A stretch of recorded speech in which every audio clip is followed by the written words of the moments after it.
Hello everyone, आप सबका law वाली के चैनल में स्वागत है। जैसे कि हम लोग अपने इस चैनल में सारे लॉ सब्जेक्ट्स को भी कवर कर रहे हैं, साथ में लीगल अपडेट्स भी आपको देते हैं और भी ऐसी जानकारी जैसे कि बच्चों को ज़रूरत पड़ती है वो भी देते हैं। तो अगर आपको अच्छा लगा तो हमारे चैनल को सब्सक्राइब ज़रूर करिएगा और उसको बेल आइकन भी दबा लीजिएगा, जिससे कि हमारे सारे वीडियोस जब आएंगे आपको नोटिफिकेशन पहुंच जाएगा। आज से हम लोग स्टार्ट करने वाले हैं द इंडियन कॉन्ट्रैक्ट एक्ट 1872, जो कि कॉन्ट्रैक्ट एक्ट नॉर्मली हम लोग कहते हैं। आज हम इसका उसका मतलब क्या होता है, इंट्रोडक्शन क्या है, ये हम पढ़ेंगे। साथ में इसका जो इंटरप्रिटेशन क्लॉज मतलब डेफिनेशन क्लॉज है वो हम पढ़ेंगे, ठीक है। तो मैं आपको बता दूं कॉन्ट्रैक्ट एक्ट स्पेशली बनाया क्यों गया।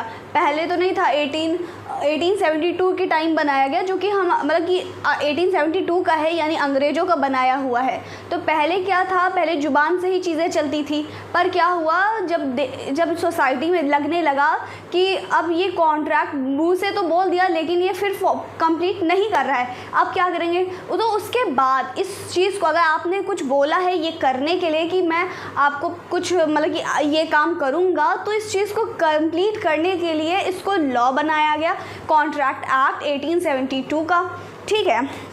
तो जैसे कि अगर हम इंडियन कॉन्ट्रैक्ट एक्ट अपना देखें तो ये काफ़ी पुराना है, तो उस हिसाब से हमारे लॉज भी लिखे मतलब कि जो लिखा हुआ है कॉन्ट्रैक्ट एक्ट में उसमें उस हिसाब से भी लिखा हुआ है, जो कि मैं आगे तो आपको बताती रहूँगी, ठीक है। तो चलिए, हमारा जो फर्स्ट सेक्शन है वो बोलता है, आप लोगों को ये मालूम ही होगा, जैसे कि हमारा फर्स्ट जो सेक्शन हमेशा शॉर्ट टाइटल एंड कमेंसमेंट बताता है। तो मैं आपको बताने से पहले अगर आपको अच्छा लगता है तो लाइक शेयर कमेंट ज़रूर करें। आप हमारे इंस्टाग्राम और टेलीग्राम और फेसबुक पेज पे भी जुड़ सकते हैं, कमेंट करिएगा, ज़रूर आंसर मिलेगा। चलिए,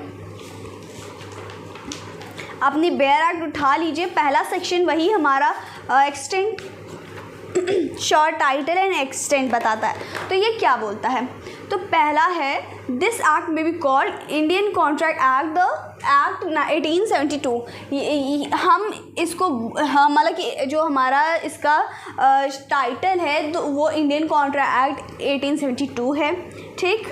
और ये होल इंडिया में अप्लाई होता है। और एक मिनट,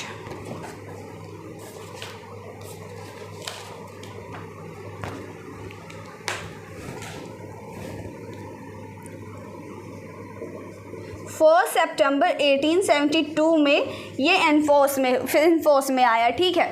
मतलब ये होल इंडिया में अप्लाई होता है और 1 सितंबर 1872 में आया था, ठीक। अब इसमें जो सेविंग क्लॉज लिखा है एंड नथिंग, देखिए इस सेविंग क्लॉज में ये लिखा हुआ है, इसमें ऐसे कोई भी प्रोविज़न ऐसे जो हैं जो दूसरे लॉज को अफेक्ट नहीं करेंगे। फॉर एग्जांपल, जैसे कि मैं आपको बताऊं, इंडियन कॉन्ट्रैक्ट एक्ट जब मैं जब पढ़ा रही हूँ, आप पूरा जब सीरीज़ देख चुके होंगे, उसके बाद भी आप देखेंगे उसमें कहीं भी ये नहीं लिखा है कि कोई कॉन्ट्रैक्ट है जो उसे रिटर्न में होना चाहिए, ठीक है। तो लेकिन जैसे कि ये हमारा सेविंग क्लॉज बोल रहा है कि हम किसी दूसरे लॉज को अफेक्ट नहीं करेंगे, ठीक है। अगर हमारा जैसे TPA है, ट्रांसफ़र ऑफ प्रॉपर्टी एक्ट है, अगर वो तो राइटिंग में मानता है। अगर कोई कॉन्ट्रैक्ट अगर किसी में लिखा हुआ है कि इसे राइटिंग में करना है तो वो उसको राइटिंग में ही करेगा। मतलब समझ में आया कि अगर कॉन्ट्रैक्ट एक्ट में ये नहीं लिखा कि कॉन्ट्रैक्ट राइटिंग में ही होना चाहिए, लेकिन अगर कोई एक्ट है जैसे TPA वगैरह हैं, अगर वो कहते हैं कि हमारा ये जो कॉन्ट्रैक्ट है ये ट्रांसफ़र ऑफ प्रॉपर्टी वाला, तो अगर ट्रांसफ़र करना है वो रिटर्न में होना चाहिए तो उसे रिटर्न में किया जाएगा, ठीक। और नेक्स्ट हमारा सेक्शन है इंटरप्रिटेशन क्लॉज। जैसे कि हर एक बेयर एक्ट मतलब max to max bare act में सेकंड सेक्शन हमेशा इंटरप्रिटेशन क्लॉज ही होता है।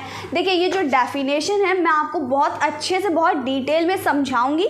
अगर आप लोग इस सेक्शन को समझ गए, हम सिर्फ आज के वीडियो में इस डेफिनेशन इंटरप्रिटेशन वाले सेक्शन को कंप्लीट करेंगे, उसके बाद आगे का हम लोग नेक्स्ट वीडियो में पढ़ेंगे, ठीक है। और मतलब कि इसको अगर आप समझ गए तो जो आगे आने वाले सारे जो टर्म्स हैं, सारे सेक्शंस हैं, वो बहुत ही आसानी से समझ में आ जाएंगे। अगर नहीं आपने पढ़ा, नहीं ढंग से समझा, तो आपको ये समझ में भी नहीं आएगा, आगे पढ़ने में भी प्रॉब्लम आएगी। ठीक है, तो बेहतर है कि आप फर्स्ट वीडियो ज़रूर देखो और अपने दोस्तों में भी शेयर कर देना, क्योंकि देखिए कई आप लोग देखते होंगे हर जगह इतना टफ समझा दिया जाता है, बच्चे के सब कुछ ऊपर से जाता है। मैं इसको बहुत ही कंसाइज में, बहुत सिंपल वे में बताऊंगी, जिससे बच्चों को एक बार में ही समझ में आ जाए। ठीक है, चलिए पहला सेक्शन खोलते, पहला इंटरप्रिटेशन के पहले डेफिनेशन है हमारा। देखिए पढ़ के पहले सुनाती हूँ मैं। When one person signifies to another his willing to do or to abstain from doing anything with the view of obtaining the assent of that to such act abstinence, he said to make a proposal। देखिए अब proposal जैसे पहले बताते हैं। अब जैसे कि अगर मैंने कहा कि मुझे अपनी कार बेचनी है, ठीक, ये तो मैंने कहा ये मुझे कार अपनी बेचनी है, तो मैंने बी से कहा, ठीक, बी से मैंने ये अपना प्रपोज़ल दिया कि मुझे कार बेचनी है। ठीक है, तो ये हो गया प्रपोज़ल। भाई मैंने कहा कि ये मेरी बैराट है, इसको आप ख़रीदना चाहेंगे, मैंने बी से कहा आप ख़रीदना चाहेंगे, तो ये हो गया हमारा प्रपोज़ल कि हमें ये हमारी विलिंग है कि हम इसको बेचना चाहते हैं। ठीक है, और इधर से ये आए कि इनकी आसेंट मिले कि ठीक है मैं ख़रीदना चाहता हूँ, जो हम उसको देना चाह रहे हैं, हम बोल रहे हैं कि ये आप लोगे, ये हमारा प्रपोज़ल हो गया। ठीक, अब जैसे कि प्रपोज़ल कब एक्सेप्टेंस होता है वो सेकंड डेफिनेशन बताता है। When a person to whom a proposal is signify his assent then proposal accept proposal when accepted promise. देखिए अब जैसे मैंने कहा कि बी सर आप मेरी ये कार ख़रीदोगे, तो उन्होंने कहा कि ठीक है मैं ख़रीदूँगा, ये हमारी एक्सेप्टेंस हो गई। भाई मैंने कोई एक प्रपोज़ल दिया कि आप मुझसे ये लेना चाहते हैं कि मेरी ये कार पुरानी हो गई है तो मैं बेचना चाह रही हूँ, तो मैंने कहा ये मेरी कार ख़रीद लीजिए, इनसे कहा, मैंने अपना प्रपोज़ल दिया, तो इन्होंने क्या कहा, एक्सेप्ट करते हुए कहा ठीक है मैं ख़रीदना तो चाहता हूँ, तो वो हो गया एक्सेप्टेंस। अगर जब जिस पर्सन को प्रपोज़ल मिला है अगर वो एक्सेप्ट कर रहा है तो वो बन जाता है प्रॉमिस। ठीक, सिर्फ इतनी सी बात। नेक्स्ट सी बोल रहा है प्रॉमिसर और प्रॉमिसी कौन होता है। जैसे कि ये एक्सेप्ट कर लिया तो प्रॉमिस बन गया, तो अब इसमें प्रॉमिसर कौन होगा, प्रॉमिसी कौन होगा, तो the person making the proposal is called promisor and the person accepting the proposal is called promisee. देखिए बैर एक्ट ज़रूर पढ़िएगा, पढ़ने के बाद फिर से मैं बोल रही हूँ, बहुत ही ज़्यादा इम्पॉर्टेंट है। देखिए हमने इनको कहा मेरी कार ले लो, तो मैं बन गई प्रॉमिसी। ठीक, इन्होंने कहा ठीक है मैं ले लूँगा, तो ये बन गया प्रॉमिस, सॉरी ये मैं बन गई प्रॉमिसर, ये बन गए प्रॉमिसी। आगे कॉन्ट्रैक्ट में आप ये ऐसे टर्म्स और भी पढ़ेंगे, जैसे बेलर और बेली, ये सब पढ़ेंगे, तो वो आगे पढ़ेंगे तो आगे आपको सब समझ में आ जाएगा। ठीक है, तो मैं अपनी कार देना चाहती हूँ तो मैं प्रॉमिसर बन गई, वो कार लेना चाहते हैं, उन्होंने एक्सेप्ट कर लिया तो वो प्रॉमिस बन गया, और प्रॉमिस बन गया तो ये प्रॉमिसर और प्रॉमिसी का रिलेशन बन गया, है ना। ये प्रॉमिसर बन गए देने वाले, और लेने वाले प्रॉमिसी बन गए। ठीक, अब डी बताता है कंसीडरेशन के लिए। देखिए इसमें कई ऐसे टर्म्स हैं जो कि बच्चों को नहीं मालूम होंगे, पर इतने ज़्यादा सिंपल होते हैं, पर उन्हें समझ नहीं आता क्योंकि टीचर इतना हैक्टिक बना देता है। वीडियो मतलब और भी वीडियोस देखेंगे बहुत ज़्यादा हैक्टिक बना देते हैं, तो समझ नहीं आता है। ठीक है, लेकिन मैं इस बहुत ही सिंपल वे में समझाऊँगी, जिससे कि एक बार में ही बच्चों को समझ में आ जाएगा। देखिए मैं इनको अपनी कार सेल कर रही हूँ, तो क्या मैं फ्री में सेल कर दूँगी? ऐसा तो आप भी नहीं करेंगे, तो मैं क्यों करूँगी? तो इसके लिए कुछ पैसा मैं लूँगी, या हो सकता है इनके पास दूसरी कार हो, मैं वो दूसरी कार ले लूँ, या हो सकता है कि मतलब जैसे कि मैं सस्ती कार बेच दे रही हूँ, महंगी जो भी चीज़, मैंने इन्हें अपनी कार 10 लाख में बेच दी। ठीक है, भाई मैं बिना पैसे के अपनी कार क्यों दूंगी, या आप कुछ सेल कर रहे हो और बिना पैसे के थोड़ी ना करोगे। जो ये पैसा होता है ना, ये पैसा कंसीडरेशन हुआ, यानी इनको तो इनकी कार मिल रही है बेचने पर ये जो बेच रहे हैं उसके लिए इनको क्या मिल रहा है, तो ये पैसा मिल रहा है। तो इनके लिए कंसीडरेशन कार हो गई और इनके लिए कंसीडरेशन वो 10 लाख रुपीज़ जो कि पैसा है वो कंसीडरेशन हो गया। इसमें आप और भी पढ़ेंगे कि विदाउट कंसीडरेशन कॉन्ट्रैक्ट होता ही नहीं है। ठीक, नेक्स्ट डेफिनेशन में ई जो है वो अग्रीमेंट बताता है। अग्रीमेंट क्या होते हैं, देखिए अगर 2H आप पढ़ोगे उसमें कॉन्ट्रैक्ट की डेफिनेशन है। पहले कॉन्ट्रैक्ट समझते हैं। देखिए कॉन्ट्रैक्ट क्या है, लिखा हुआ है इसमें, an agreement enforceable by a contract. ऐसा अग्रीमेंट जो कि इन्फोर्सिएबल है लॉ से, मतलब देखिए ये अग्रीमेंट किया गया, कोई भी अग्रीमेंट है, ठीक है, वो इन्फोर्सिबल बाय लॉ है। और अब मतलब सिर्फ इतना ही लिखा हुआ है कॉन्ट्रैक्ट के लिए, जो कॉन्ट्रैक्ट वही है जो कि अग्रीमेंट इन्फोर्सेबल बाय लॉ है। अब पहले अग्रीमेंट समझिए, फिर आपको ये दोनों ही चीज़ें समझ में आ जाएंगी। देखिए, every promise and every set of promises forming the consideration for each other is an agreement. देखिए एक कंसिडरेशन भी हो सकता है, सेट ऑफ कंसिडरेशन भी हो सकते हैं, मतलब एक से ज़्यादा। ठीक, जब देखिए लिखा हुआ है ना कि जब मतलब कि every promise and every set of promise forming the consideration of each, जब कंसिडरेशन फॉर्म कर लेते हैं तो वो अग्रीमेंट बन जाता है। तो आप समझिए, देखिए हर एक अग्रीमेंट हो सकता है पर हर एक कॉन्ट्रैक्ट नहीं हो सकता है। देखिए अग्रीमेंट हो सकता है, ठीक है, पर कॉन्ट्रैक्ट वो तभी बनेगा जब वो एनफोर्सिएबल बाय लॉ हो। अब मैं कह दूँ जी भाई लो 10 लाख रुपए और जाओ बी को मार डालो, ये क्या एनफोर्सिएबल बाय लॉ है?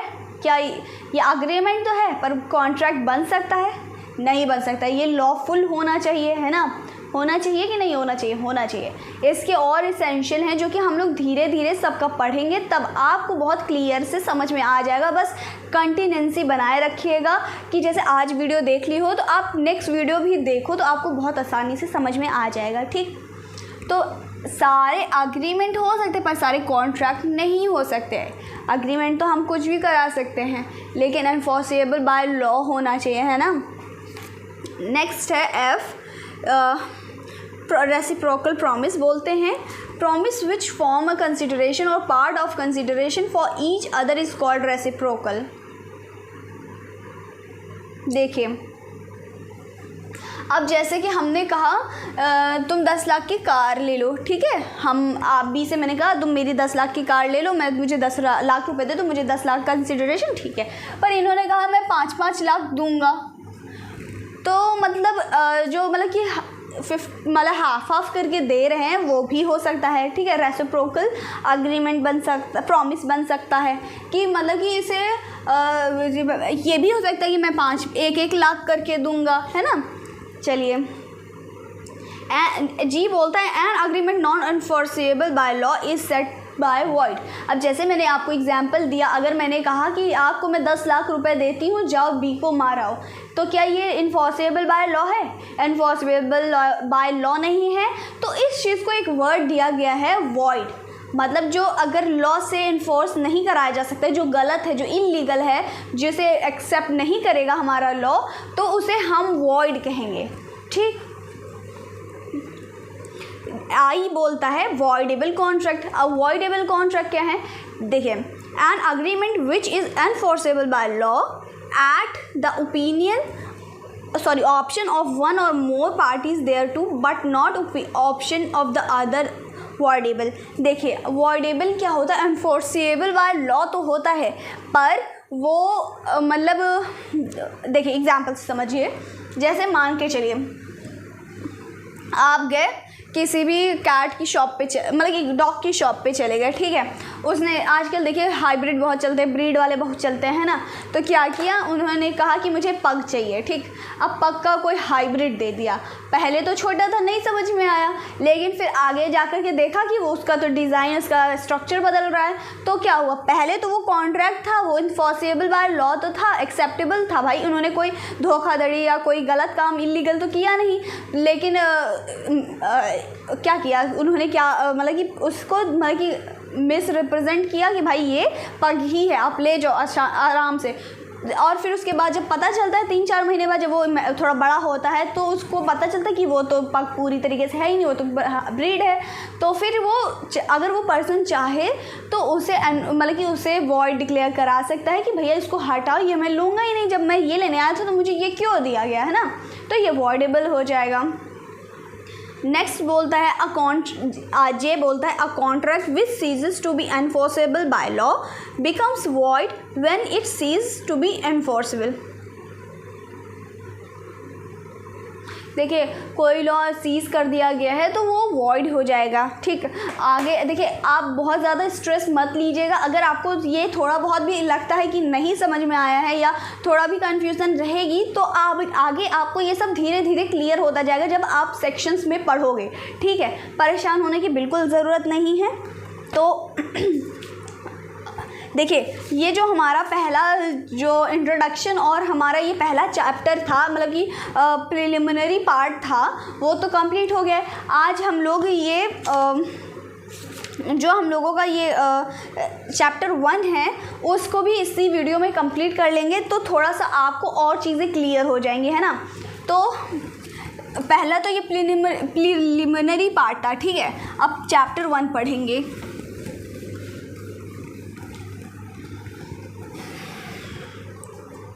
चलिए चैप्टर 1 हमारा बोलता है the communication, acceptance and revocation of proposal.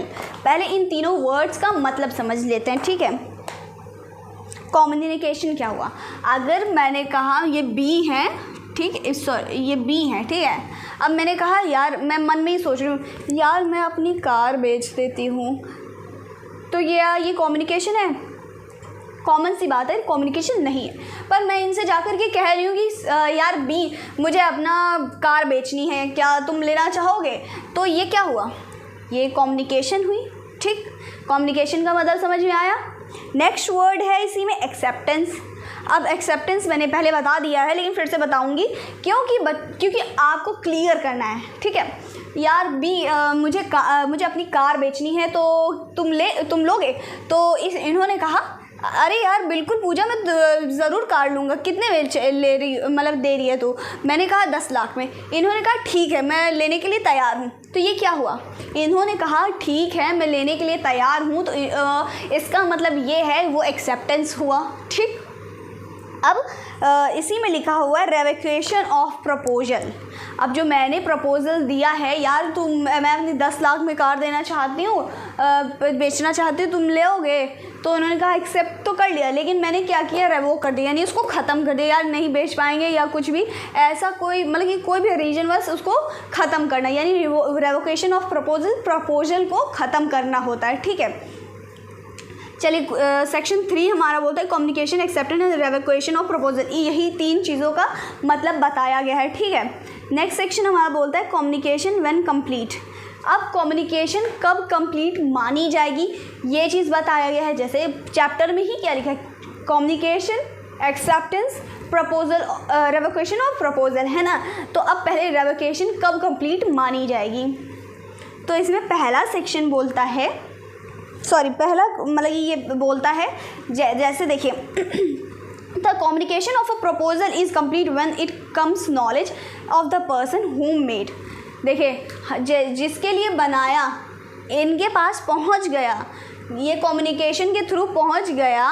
देखिए क्या किया, मुझे अपनी 10 लाख की कार बेचनी थी, मैंने एक लेटर तैयार किया, पोस्ट कर दिया, ये इनके पास पहुंच गया, तो ये क्या माना जाएगा, एक्सेप्टेंस, मतलब कि इन्होंने इनके पास पहुंच गया, यानी वो कम्युनिकेशन हो गई, बेचने वाली कम्युनिकेशन हो गई। इन्होंने क्या कहा, ठीक है मैं लेने के लिए तैयार हूँ, यहाँ आगे एक्सेप्टेंस, यानी अब मुझे भी मालूम चल गया, मतलब कि इन्होंने क्या किया, इन्होंने भी पोस्ट कर दिया लेटर को कि भाई मैं एक्सेप्ट कर लिया हूँ, मैं तुम्हारा कार को परचेज़ करने के लिए रेडी हूँ। ठीक, दोनों की कम्युनिकेशन हो गई। ठीक, देखिए बैरैक रीड करिएगा। The communication of the acceptance is complete as against the and against the proposer when it is put in courts transmit him out of power acceptance। देखिए इसमें साथ में when communication of revocation is complete, कब revocation मतलब कि वही ख़त्म करने वाला कब हो सकता है, मैं इसको ऐसे समझाती हूँ।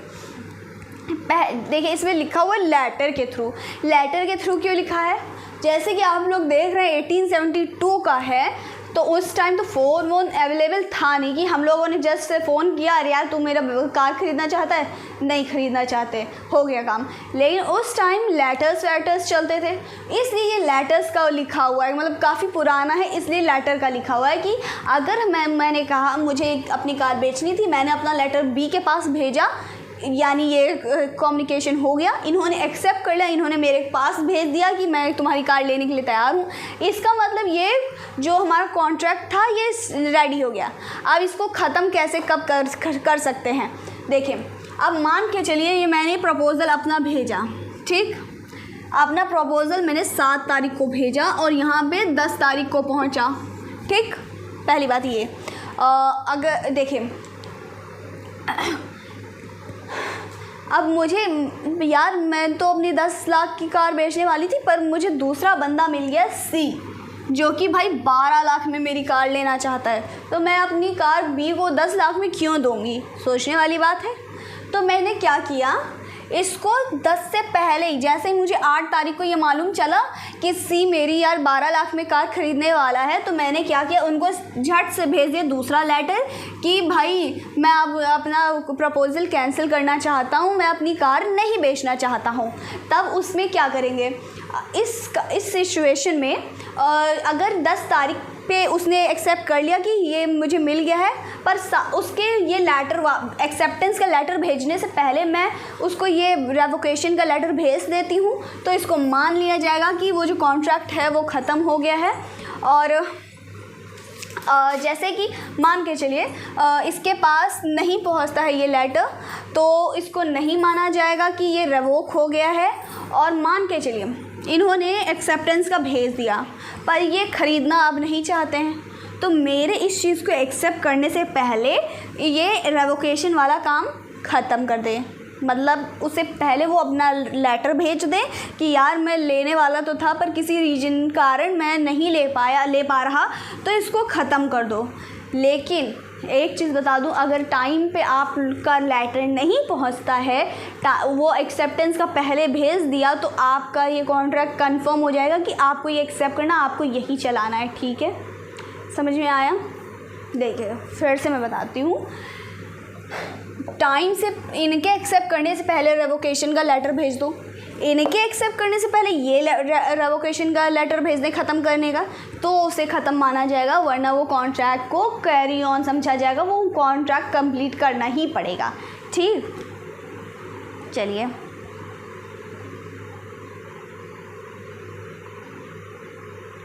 तो ये जो मैंने बताया कि कब तक ख़त्म कर सकते हैं, मतलब इनके लेटर भेजने से पहले और इनके लेटर भेजने से पहले, तो ये हमारा सेक्शन 5 बोलता है कब कितने टाइम में इसको रिवोक कर सकते हैं। तो यही मतलब कि इतना ही है, कब कैसे कर सकते हैं। ठीक है, और चलिए नेक्स्ट सेक्शन आइए 6 रेवोकेशन हाउ मेड, यानी कैसे जो हमारा कॉन्ट्रैक्ट है ख़त्म होगा कैसे, है ना।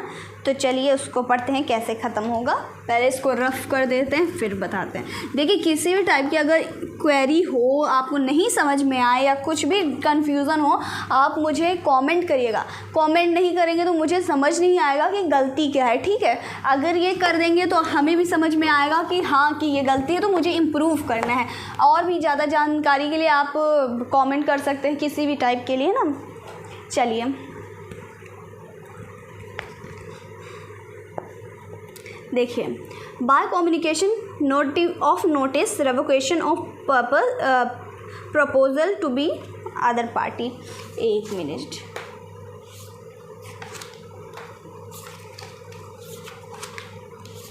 चलिए,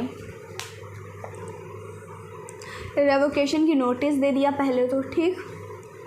दूसरा, times by lapse of time, कि जैसे कि कभी कभी होता है कि हमने कहा अगर ये मैं एक इनको अपना प्रपोज़ल भेजी कि 10 तारीख तक इसको कंप्लीट करना है, पर क्या हुआ, इनका टाइम स्लैप हो गया, ये 12 दिन हो गए भाई, कंप्लीट नहीं हुआ।